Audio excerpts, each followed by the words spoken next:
The Countryside Podcasts with Chris Skinner.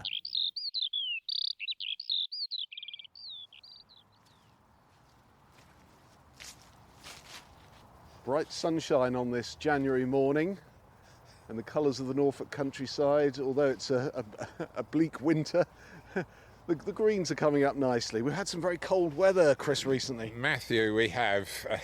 The roads around the farm and in the area are absolutely treacherous, but this morning there's quite a mild south-westerly wind and it's just sweeping away the remnants of the frost and the snow.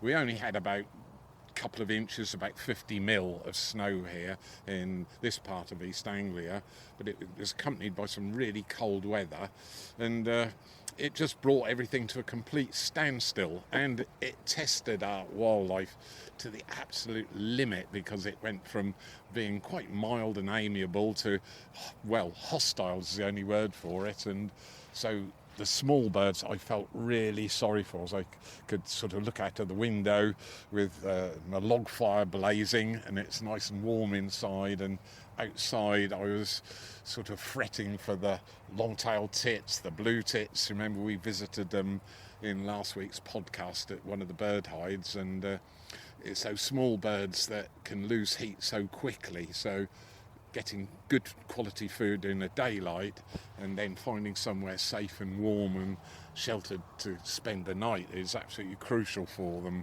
So really interesting. And I've had an interesting week, because a few weeks ago I noticed I was walking much slower than normal, and because I normally used to like to run everywhere virtually, but I was just aware of going slower and I couldn't understand it.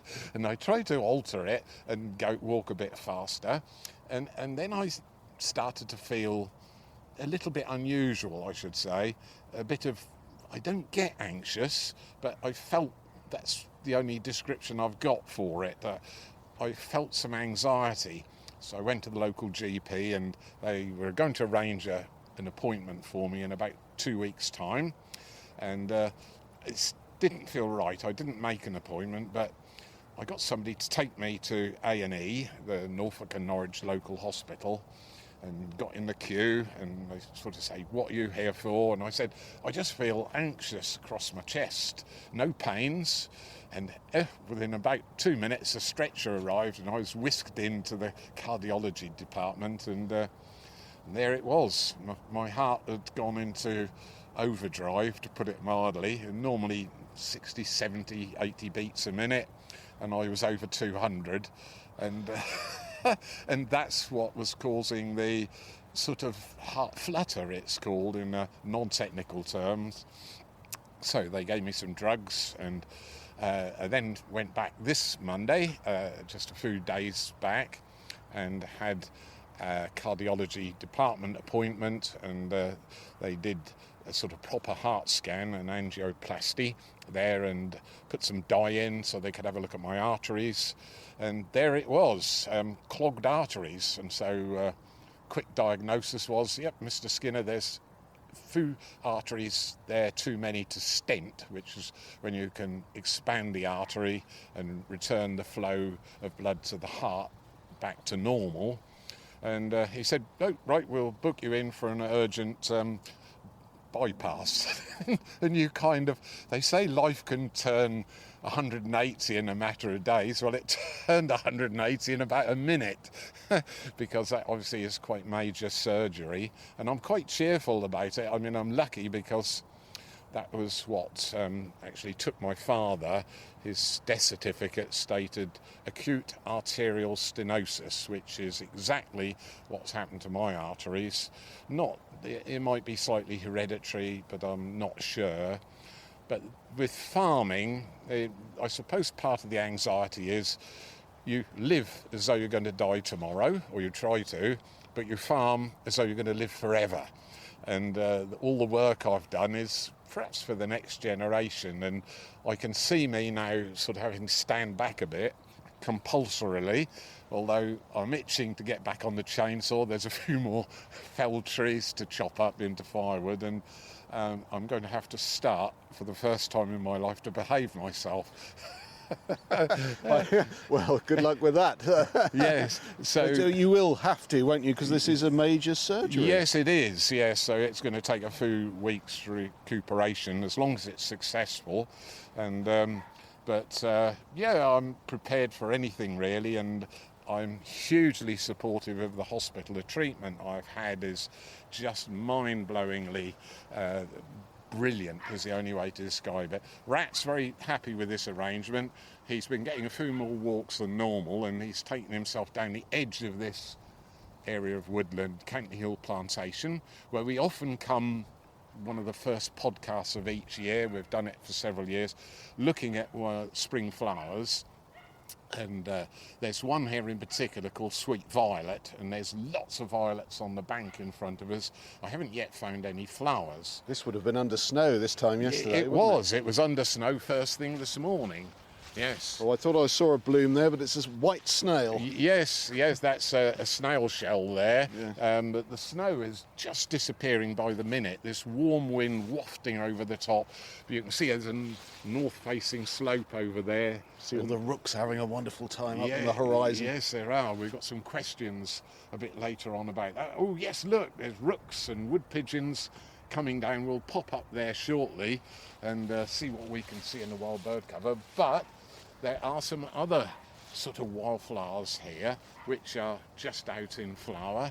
I don't know what that rat's doing. He's put himself inside a log pile of old roots and tree trunks further down the woodland, and he's keeping himself well occupied, keeping out of mischief. But if we just move along here, there's quite an interesting plant which, because it's had all the frost on it, we're at the bottom of the valley here, and so the temperatures down at the lower part of the farm, which is where we are quite a bit lower because cold air sinks. It's heavier than warm air. So up at the farm, the orchard usually misses the worst of the frosts, and so the plums, the apples and the pears usually produce a good crop, whereas any similar trees down at the bottom of these valleys, they suffer a lot more from the frost because cold air, obviously with the hot air balloon you've got warm air, it's lighter so it goes up. But if I go down my hands and knees, these have lopped over a little bit, but because we're really still in early January, you can still see the remnants of a flower or two, and there's one there. Tiny little blue flower on here. Oh, look, here's a better one for you. Look at that. So what is this plant? This is bugloss. Yes, we've talked about Viper's bugloss, and it's a member, its other cousins would be members of the forget-me-not family. So bugloss comes from two Greek words, bugloss, which literally means ox's tongue. And when you see why, if I take one of the leaves off the plant, well, the whole plant is covered, can you see in bristly hairs? Oh, yes. Look, yes, it looks quite vicious, that. Yeah, they are. There we are. And you can actually see all round the edge are little hairs sticking out. On the underside of the leaves, very hairy on the stem underneath the leaf there.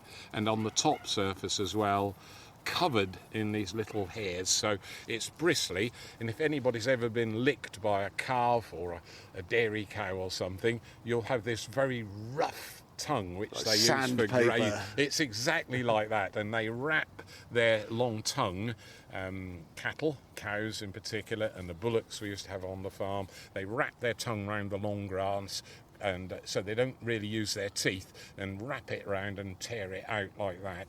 And so this plant's meant to, right back from Greek times when they named it, bugloss, so that's how it got its name. It has got a cousin which grows here at the farm, which is much scarcer, and that's called Viper's bugloss, and that's called Viper, which is one of our native snakes, the only venomous one in the UK. The Viper's bugloss has a seed which looks exactly like a snake's head. So it's just a flattened, and it does look exactly like if I found the seeds for you, which we perhaps do in June and July when it's in flower. But it's a beautiful tall flower with cobalt-blue flowers and stands 2 to 3 feet high. So it's one of the taller members of the forget-me-not family. And so this one is still in flower, so the plants haven't been taken right down. But further up the bank there, you can see lots of rosettes on the ground, about 6 inches across, about 150 mils, something like that, and lots of them all the way down the bank. And that is common bugloss when it's now growing away, and it will come into flower in sort of March and April and May is its usual time for flowering. But because we've had a reasonably mild autumn until those frosts arrived a few days ago, we've kind of been spared. But you don't have to walk far, and this is what I love at this time of the year. It's finding those early flowers. Just look here. I'm going to introduce you to Veronica. Here she is. Look at this. Yes, Veronica persica, I should say. Lovely blue colour to It's that. a speedwell, common speedwell, and again, really, really attractive cobalt-blue flowers, and it's all over the farm. The bugloss behind us likes growing on this kind of sandy, well-drained soil. I first came across bugloss at Agricultural College at Easton, where there's some really light, sandy soil there. And this is another one which is really uncultivated arable, but as the rabbits have been scrabbing here, they've made the You can right... see there's been some look, rabbits. There's some rabbit That's droppings quite fresh, that, isn't right it? next to my knee. These are the hard pellets. The second ones, they've dropped them on an oak leaf there, nice and shiny and quite fresh. And they're the second one. So rabbits will excrete 2 sorts of pellets, soft ones to start with, and then they eat their own poo. It passes through again for the second time, and then you get the hard pellets ejected. And they have to do that because the energy in grass, particularly this time of the year, is very, very low. It's full of cellulose, we call it, so it's really difficult to digest it. But if you eat it twice and you've got bacteria in your gut, which rabbits have, you can break it down, and then the second lot of pellets to come out are these, what we call hard pellets, and they'll dry, and they're often left deposited around in little lumps all about. And we're right next to a rabbit warren. But this is really lovely. It's Veronica, is the sort of scientific name of the family of the speedwell, and it's persica. So there we are. And it also loves this light land. But this is unusual because it flowers 12 months of the year. And on the field where we just saw the rooks, it's almost blue on the ground. There's so much of it in flower, and yet you associate this time of year with not much happening. Look, we've hardly moved a metre down the bank here, and although it's south facing, you get a little bit of extra warmth. These are very small flowers, Yes. but it's a pinprick of colour. Yes, look, and they drop their petals. There's some on the ground there, look, and there, little petals dropped off. Oh, and here's one, another one in flower, look, just absolutely Wedgwood blue, look, beautiful. So there's always something to cheer you up, make you smile, and that's what it does for me. That's why I've fallen in love with the countryside, and I kind of feel for it. And you know, Well, it's a pretty tough, mean existence, isn't it? It can be For the inhabitants. Yes, being out here in this sort of 24/7, you know, my hat comes off to the wildlife which survives the conditions that we've just been through. And you turn the heating up and curse about the roads, a little bit of snow on it. But when you're a wild animal, wildlife and wildflowers, you've got to kind of take it as it comes, and because the variabilities of climate change are making it even harder. Remember those droughts we had in the summer where we had weeks here in East Anglia without rain, and it's caused quite a problem for farming. Anyway, we'd better move on to our next spot before we get rooted to the spot, and I'll have to call this demented. I can see him. He's about 50 yards away, and he's trying to tear pieces of wood out of that bonfire to access some sort of smells in there where there's a rabbit, most likely to be a rabbit tucked in underneath. but he's making no progress, so You're gonna have we to- won't be having rabbit for lunch today, that I can promise you. You'll get by without your rabbit pie. Exactly. People will be concerned about hearing your news, though. Well, because the other thing about farmers is they like to be in control. They control the soil, the fertility of it. They make use of what they've got, and when you have soil like this on these side hills, and it's kind of, as far as a farmer goes, almost the opposite to a naturalist who finds delight and sort of entertainment in all the wildflowers which poor soils will survive. To the farmer, it's just damned useless stuff, and he wants to get on with the farming, and all copes with the different soil types. There's sands, gravels, clays, you have it all, but farmers like to be in control, and not always that happens, as I've just found out. I did say life can turn 180 in a matter of hours for me, and so I'm cheerful about it, and I'm totally, like with nature, I'm respectful right to as far as you can go to the people that look after you. We've got a National Health Service. I'm one of the first National Health babies. I was born 1949, just after National Health was formed, and it's been with me all my life, and I'm absolutely amazed at the care, the professionalism of the people that have seen me. So that's why I'm smiling, although it's quite serious surgery coming up. I'm sure we'll get through it, but I can see rat's bottom, and that and that makes me smile. That keeps you going. And that keeps you going, because it can be a bit depressing. Well, there'll be an awful lot of people listening to this, Chris, Yeah. that will be praying and wishing you all the very best. Yes, thank you, and I'll keep it going as long as I can, and then the other side of it, we'll get back on the road again and enjoy what there is to enjoy, as long as they look after me up at the hospital in Papworth. So here I come. Ratty, come on, up in here. Good boy, good boy. Look at that, amazing.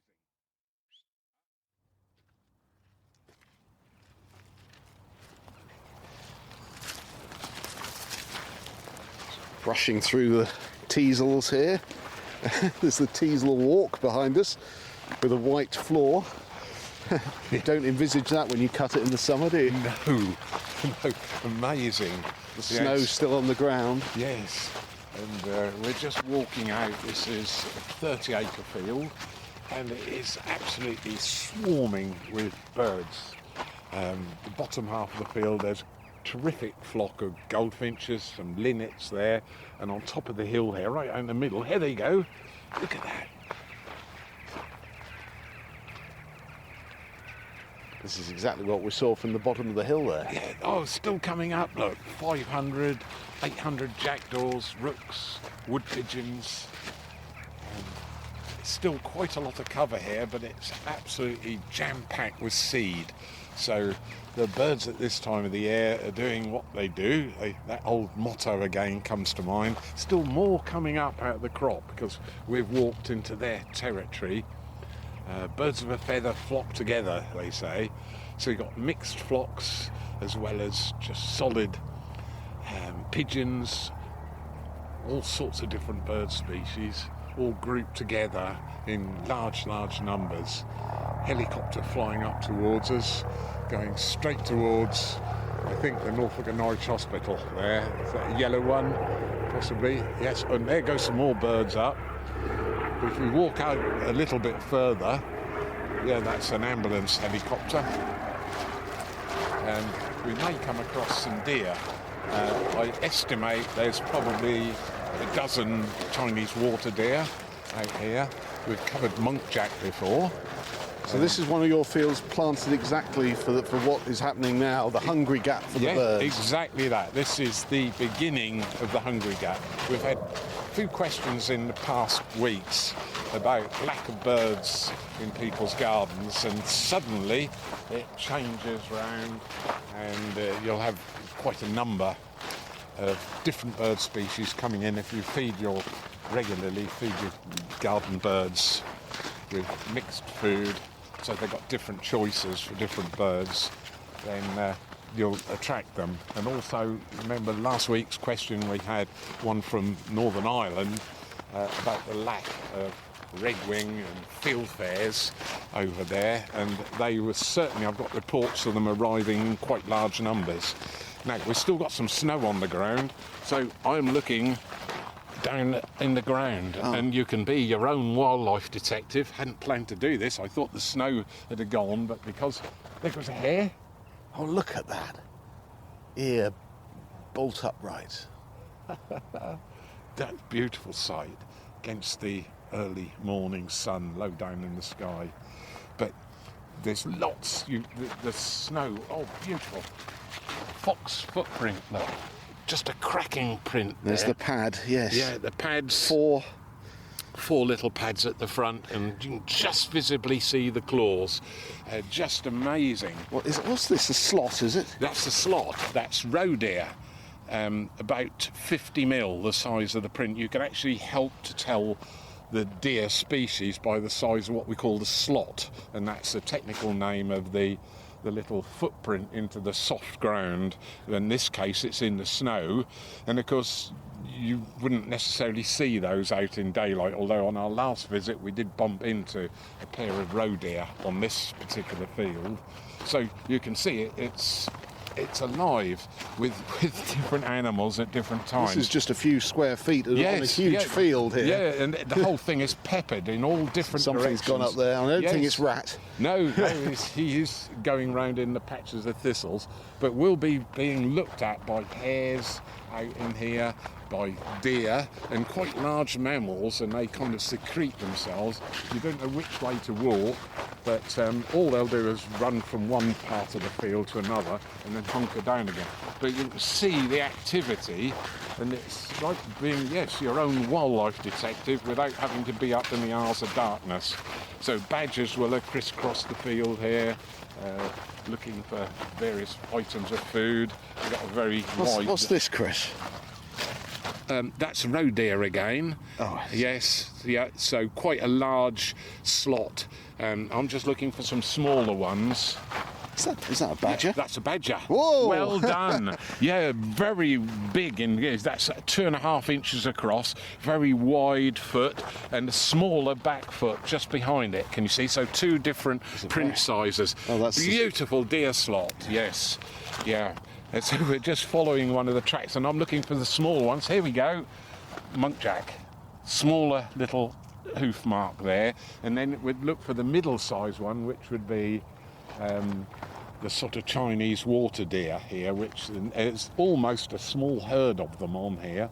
But we're right out in the middle of the field now, and I don't know which way to look, because although they're large mammals, they kind of run away and you can easily miss them. But Rat's gone ahead of us, and he's headed to that patch of what was thistles there. There's a small patch out in the field, and that's a really good place for them to hunker down. It's a bit of extra cover and prickly, and but Rat, if he gets on a scent, he won't be deterred. He's not going to catch anything, so don't worry. He's sort of just occasionally compliments the podcast by doing something useful. But well, that's a bit of a change from you on last week. You said he never did anything no, useful. That's true, but yes, they say it's a lady's privilege to change her mind. And, and a farmer. And a farmer. Oh dear. But we're actually lucky to see this snow here, because maybe in a couple of hours it won't be here. Yeah, it happens so quickly. And it's like a photograph of what has happened on this field in the last 24 hours. Yes, I said it's, you can be your own wildlife detective. So if we walk up to the brow of the hill here, we might be lucky, but you can see the amount of wildlife that's here, and that's exactly what's taken 20 years to achieve, this huge change, and it's something that's gladdened my heart, so to speak, and given me a lot of pleasure and joy, just because at the moment to have turned this back into arable crops.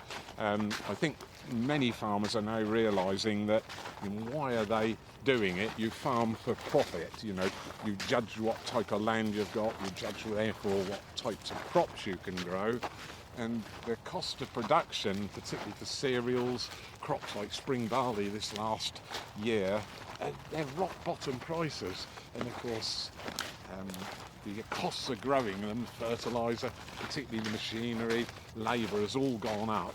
And yet farmers are price takers, we call it.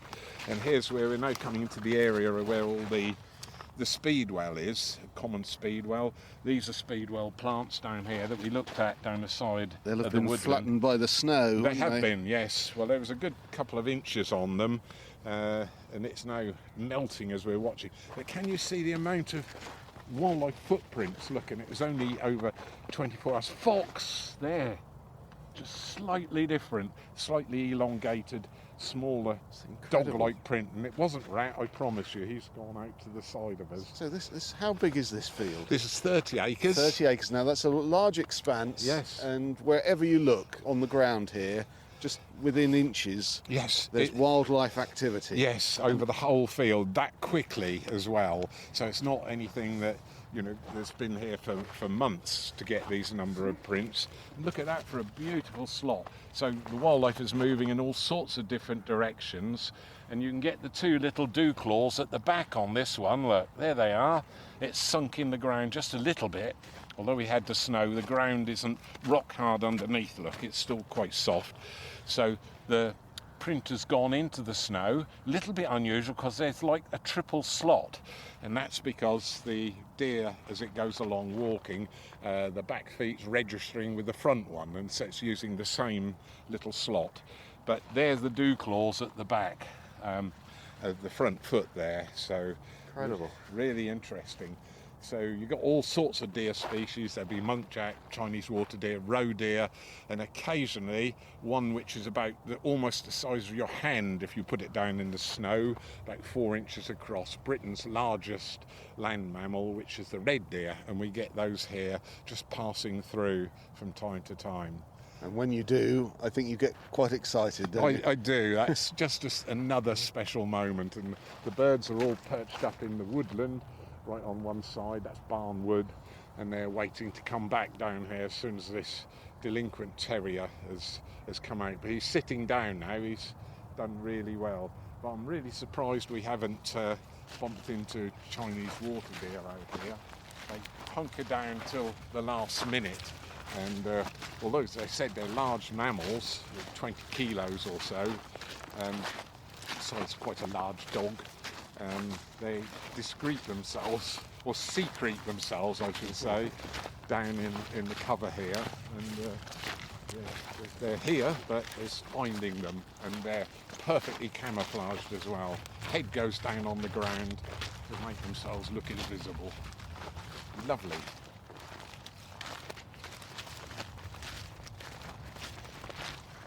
My feet are cold. Imagine being out here at midnight with the wind howling over and the snow coming down.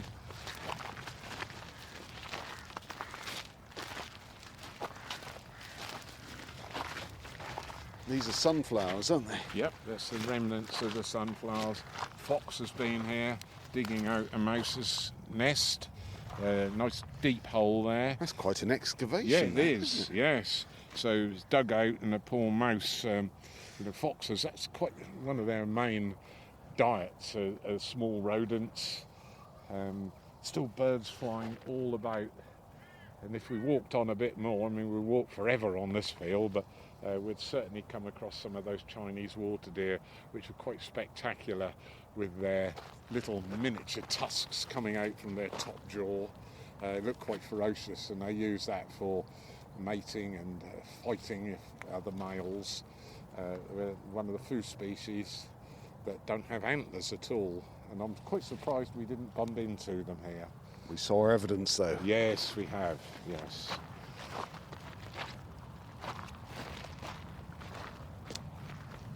Two more holes. Yes, yep, and there's the remnants of the nest down there. It had a false dig and that freshly excavated soil. Yep, so it's eat or be eaten, I'm afraid.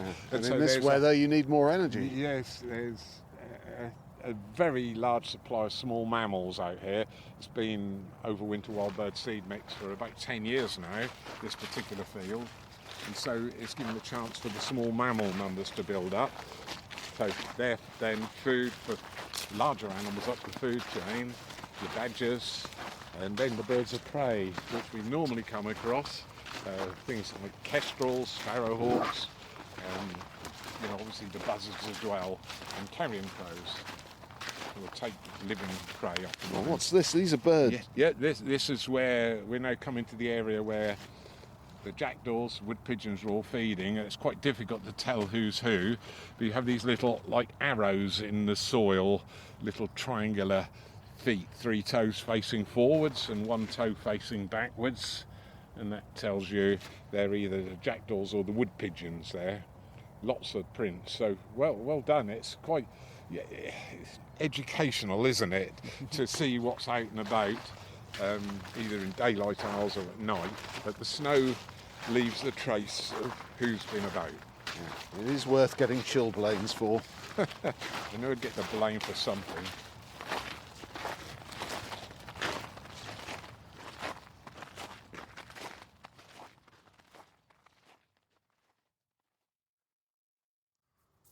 Coming back to the truck and looking through this narrow band of woods, and there's a lot of activity. Yes.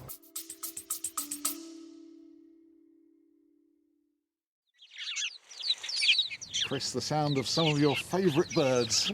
Matthew, it's one of the success stories for conservation at High Ash Farm. The house sparrows, one of those red list species, declined by 50% or more, and we have over 100 here. It's a huge smile on my face. Chattering sparrows, just one of the sounds that you can hear on the High Ash Farm podcast. But we need a favour. Yes, we do. We're asking for donations and any help that you can give to help keep the podcast going. You can make a monthly or just a one-off payment. highashfarm.com/podcast. Well done, Matthew.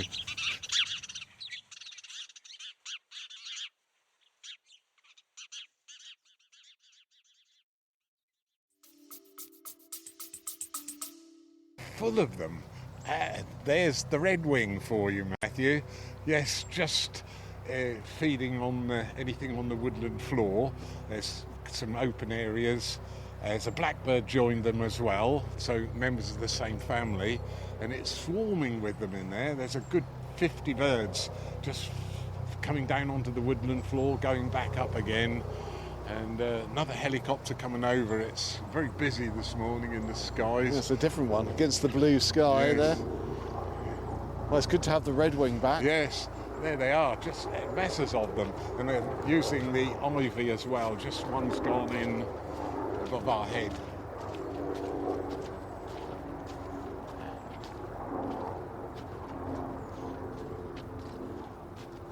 They love this woodland here. Yes, there are 2 blackbirds and 2 redwing. Another redwing just going up there as we walk down the edge of the wood. And they're feeding on the berries on the ivy high up in the canopy there. Absolutely perfect for them. But it's swarming with birds all of a sudden. It's quite surprising. And remember, when you get this cold weather, the weather is particularly harsh over in Western Europe. And so birds like blackbirds will come across into the UK. They're not all native blackbirds, and you can tell the difference because the male blackbirds won't have that bright yellow orangey beak that ours do, so the migrant males. And so there's lots flying around us. Turdus malea, the blackbird, and Turdus icarus, the redwing. So we're watching both of them. And that's a redwing just gone up into the tree. I just caught the flash of the orange on the underside of the wing. When they're perched up and the wing is next to the body, you just get a little sort of rusty bit. Yes. Oh, once you get your eye in, there's lots of them Yeah, here, they're isn't swarming with them right down the side of the wood here, and that's typical of them. They perhaps might be another what we call an eruption, one of these cold weather movements where they've just popped across the North Sea in the last 24 hours, and you get quite a good view of them in this sunshine. I wouldn't be surprised that there are some field fairs coming, but they're swarming with them now. we're perhaps looking at 30, 40 just in the area we're standing in. Just wonderful. Nature is just uplifting.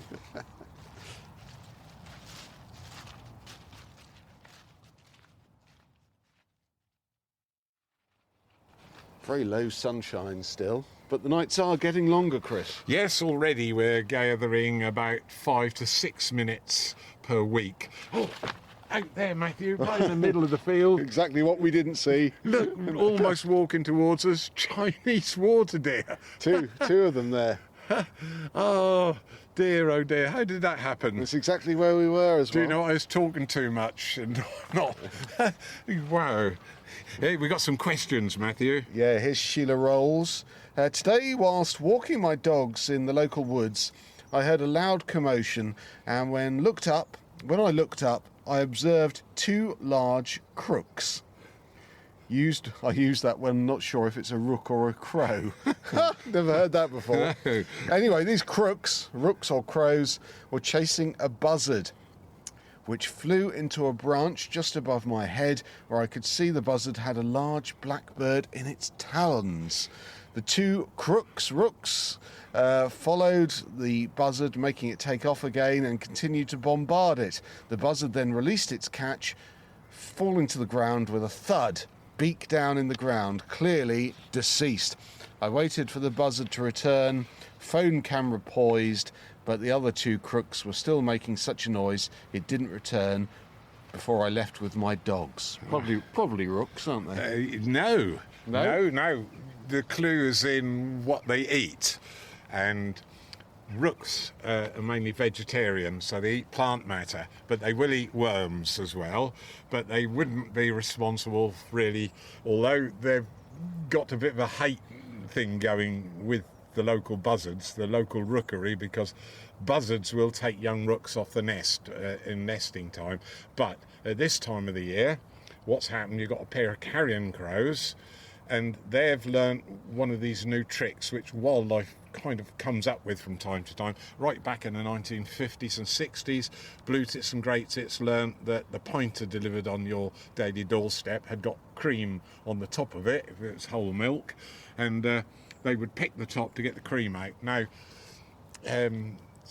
kestrels and rooks have learnt to do the same thing to sort of carrion, sort of birds that catch prey, predators we'll call them, and buzzards would fit into that category.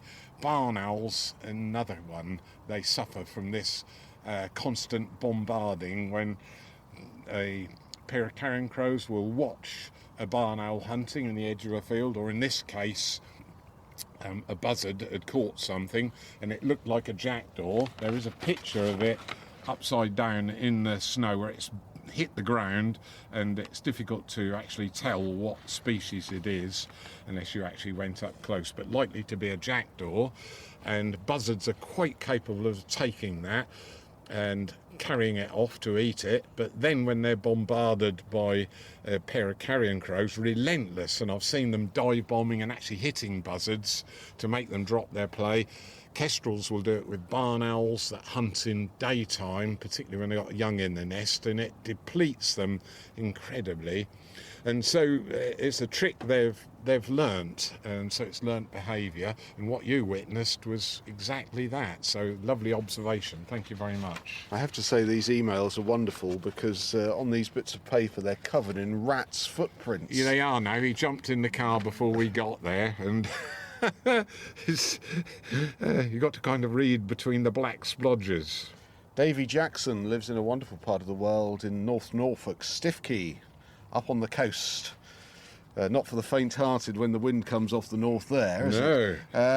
We see far more novel crops up here in North Norfolk over the past decade, such as elephant grass, biomass, maize and cover crops. It would be really interesting to hear how changes to applications of pesticides, herbicides and fertilisers have shaped the flora and fauna for the ill-informed.